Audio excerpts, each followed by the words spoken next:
वैष्णव हो जाता है, उसके 21 पीढ़ी के बारे में शास्त्र के प्रमाण के आधार पे चर्चा हुआ। फिर चर्चा हुआ पुत्र। पुत्र कौन, वास्तविक में पुत्र का दायित्व क्या है? तो चर्चा हुआ पुण्य नामक नरक से जो अपने पितरों का उद्धार करता हो, वही वास्तविक में पुत्र है।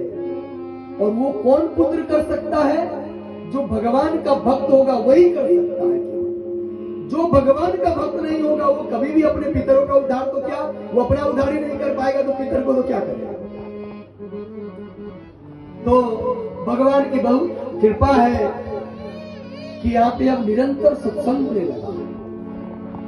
और जहां पे सत्संग होता है, जहां पे हरि चर्चा होता है, वहां पे नारायण उपस्थित रहते हैं। और जहां नारायण होते हैं उनके चरणों में लक्ष्मी जी लिपट के रहते हैं।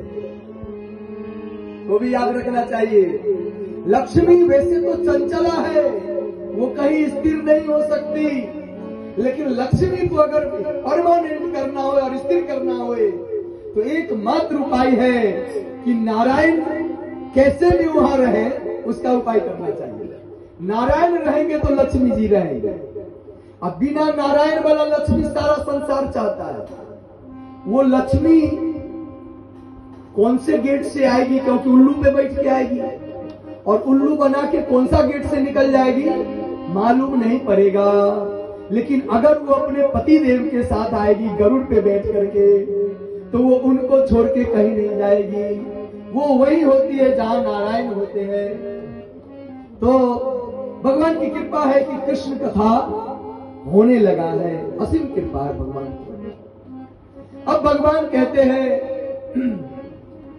अनन्यास चिंतयन्तो मां ये जनाः पर्युपासते तेषां नित्यभियुक्तानां योगक्षेमं वहाम्यहम्।